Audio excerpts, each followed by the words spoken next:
Oi, gente! Hoje eu vou dividir com vocês 8 erros que eu cometi no meu casamento. Então, eu enumerei eles aqui, deixei uma colinha comigo, pra mim não esquecer de nenhum, pra poder estar desenvolvendo o vídeo melhor. Então, vamos lá. O primeiro é objetivo diferente. Então, quando eu comecei o relacionamento, eu achei que era uma pessoa na questão de objetivos e era totalmente uma outra pessoa. Não tinha o mesmo objetivo que eu. Exemplo, vamos supor, se fosse mudar de cidade, mudar da região. Não teria como mudar. A pessoa tem o objetivo somente de ficar na cidade onde morou e como é dividido por zona, né? Zona sul, zona norte, e na zona que ele sempre viveu. Ele não tem pretensão de sair da cidade, sair do bairro, sair de nada. Não. E pra mim era muito importante também estar viajando. E também não era uma coisa que ele gostava. Gostava muito de festas com família, festas com amigos, estilo churrasco, muita bebida, mas não era um objetivo viajar ou conhecer outros lugares, outras culturas, nada que fosse sair do conforto dele. E também não tinha a possibilidade da pessoa poder discutir isso na questão de você cede um pouco, eu cedo a outra parte. Também não era negociável isso. Então, o objetivo diferente fez com que não desse certa relação. O segundo eu coloquei, falta de comunicação. No começo eu era muito falante, eu queria muito realmente resolver as coisas. E depois de um tempo eu vi que, como eu não estava sendo ouvida, eu preferi não ter comunicação. Então isso aí também levou a falta de resolução de alguns conflitos que resultou no divórcio. No 3, isolamento, eu coloquei. Isolamento. Eu, por muito tempo, fiquei muito tempo sozinha, na relação mesmo. Ele preferia estar com amigos do que estar comigo, então eu ficava muito tempo sozinha. E quando, mais pro final, ele queria ficar junto, eu já não queria mais ficar. Eu preferia ficar no quarto sozinha, estudando, vendo vídeo pelo YouTube, fazendo coisas totalmente solitárias, o que também não ajudou muito pra que tivesse a resolução de alguma coisa. O quarto é perda de identidade. A perda de identidade, ela vai quando a gente abre mão do que a gente gosta, do que a gente pra gente viver a vida do outro e do jeito que a outra pessoa quer. Então, eu me anulei, tanto pessoalmente mesmo, quanto profissionalmente. Então, eu acabei me anulando. E aí agora eu tô de novo começando como se fosse um bebezinho a aprender a parte financeira, a parte de profissional mesmo, a parte pessoal mesmo. Que filme que eu gosto, que coisa que eu gosto de comer, porque eu era totalmente no lado, esse não tem dinheiro. Mas pra esse tem. Então a gente vai no que ele gostava, porque sempre tinha dinheiro para o que ele gostava. Então eu sempre acabava abrindo mão, né? O que é ruim porque nunca chegava a minha vez. Então acaba que você se anula por conta de uma pessoa que, na verdade, a relação é uma divisão, né?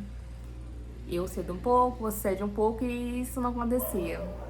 Então acabei abrindo muito mão pra evitar também até conflito, mas acaba que você se perde na sua identidade, o que você é, o que você gosta, o que você acredita ser.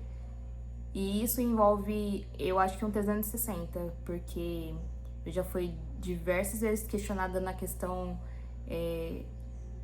religiosa, várias outras coisas, e aí tinha que me impor, às vezes nem era o que eu queria, pra poder, satisfazer a família, satisfazer a pessoa, estar ali dentro do ciclo, do convívio. E eu não, depois de um tempo do casamento, eu me achava que eu não pertencia àquele tipo de ciclo de pessoas. Então, 5, excesso de brigas. Então, no começo, como eu queria resolver, tinha muita briga, muito conflito, muito assim. Mas o que acontece? Depois de um tempo eu percebi que se a pessoa não quer mudar, não adianta o que você vai fazer, o que você vai falar, de como você vai falar, não vai adiantar. Porque a pessoa, só há mudança quando a pessoa enxerga e ela quer mudar, não o outro quer mudar. Então eu acabei me perdendo no excesso de briga, depois eu virei o contrário. Fiquei isolada, sem esse tipo de contato, né?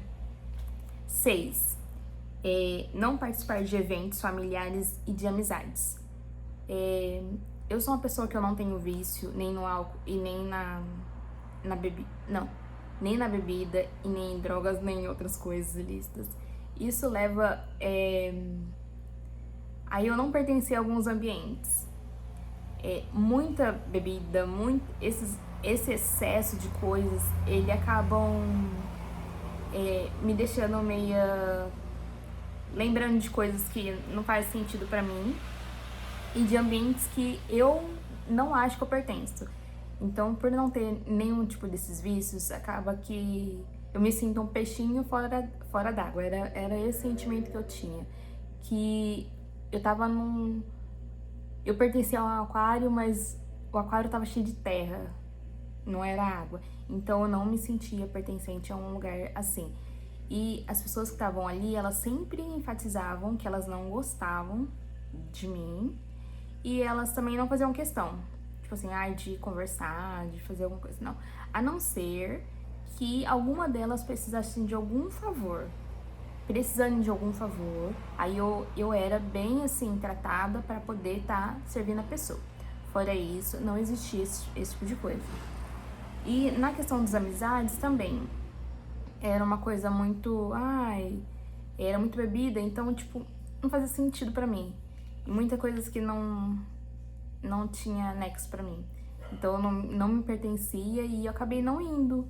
E eu não indo, acaba que você sempre acha que tá perdendo não perdendo alguma coisa, não sabendo de alguma coisa. Sempre fica aquela pulguinha, o que tá acontecendo lá, esse tipo de coisa. E acaba meio que criando tipo um segredo, sabe? E aí acaba que você fica na desconfiança, isso aí pode gerar brigas, e era o que acontecia. Convidar padrinho. 7, convidar padrinhos sem um comum acordo. Então, quando o meu filho nasceu, o meu ex-marido entregou o meu filho, ele disse que estava bêbado, para a irmã dele batizar e o primo dele batizar. Detalhe, eu não sou batizada em nenhuma religião, nenhuma igreja, não fui batizada pequena, não fui batizada na evangélica de grande. Eu sou espiritualista, então eu não acredito em rótulo. Acredito que Deus está em todos os lugares, então pra mim isso não especifica. E ele entregou para uma pessoa que jogou uma certa praga quando meu filho estava na minha barriga. Ela desejou que o meu filho nascesse deficiente. E isso, assim, acho que uma mulher grávida que tá mais sensível, isso aí pega muito, assim, sabe?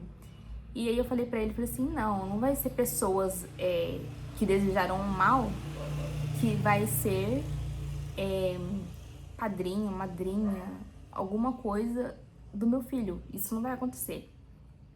E aí o primo dele, ele chamou porque ele tinha contato. Enfim, ele chamou por coisas que ele quis. No final, como eu não sou batizada e eu tinha uma união estável, não era casada, papel, igreja, tudo, conforme o rito da igreja católica para poder batizar, não houve batismo. Não houve batismo porque eu falei que eu não iria ir lá tem acho que um curso, alguma coisa nesse estilo. Eu não iria no curso, eu não participaria da cerimônia, eu não teria nenhum acordo. Ainda falei que se eu fosse lá conversar com o padre, talvez o padre também não deixaria as pessoas que ali escolhidas estavam para poder também ser padrinho. Acredito que não, né? Mas enfim, eu preferi não fazer essa cerimônia, não participar de nada, não correr atrás de nada, porque sempre o que era corrido era eu que corria atrás, então eu não fiz questão de correr atrás de nada e desde então meu filho, tipo assim, é só por boca, que é padrinho, madrinha, e não tem nenhum tipo de concretização dessa parte. Mas isso aí gerou muita briga por muito tempo, por muitos anos, porque a avó dele sempre falava que a criança que não era batizada tinha um demônio no corpo. Ai, eu já ficava louca da minha vida, porque eu não sou batizada e isso me afetava. Porque que eu tinha um demônio no corpo e o neto querido dele, que fazia várias coisas tidas como erradas, ele era o santo porque tinha batizado. Pra mim isso aí não tava dando certo. Até teve um dia que eu dei um corte e aí depois disso aí nunca mais foi falado nada sobre o batismo. Porque assim, era sempre tudo era ruim que a pessoa que não tinha batizado. Mas isso aí eu acho que tinha um limite, né? Vamos pra oitava e última. Não se posicionar diante de conflitos familiares.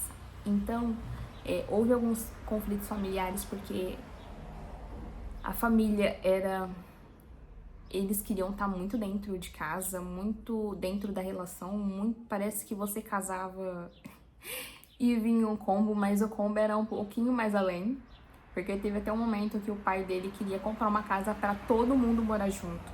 Eu acho que ninguém, em sã consciência, acredita que isso dá certo. Na minha opinião, não dá certo. E ele queria comprar uma casa assim, e eu falei não, e aí, assim, vários outros conflitos generalizados, e tipo, ele nunca se posicionava. E às vezes quando ele se posicionava contra. Então, o não posicionamento dele me afetava, porque eu tô na cova dos leões. Todo mundo pode fazer, e aí o não posicionamento dele era tanto familiar quanto na amizade. Que teve coisas graves que foram faladas assim na frente dele, tipo de amigo, que se as pessoas precisassem fazer algum mal comigo, era explícito que ele não faria nada pra poder me ajudar. Eu poderia sofrer qualquer coisa. Então, esse não posicionamento dele me pegava muito e me deixava vulnerável.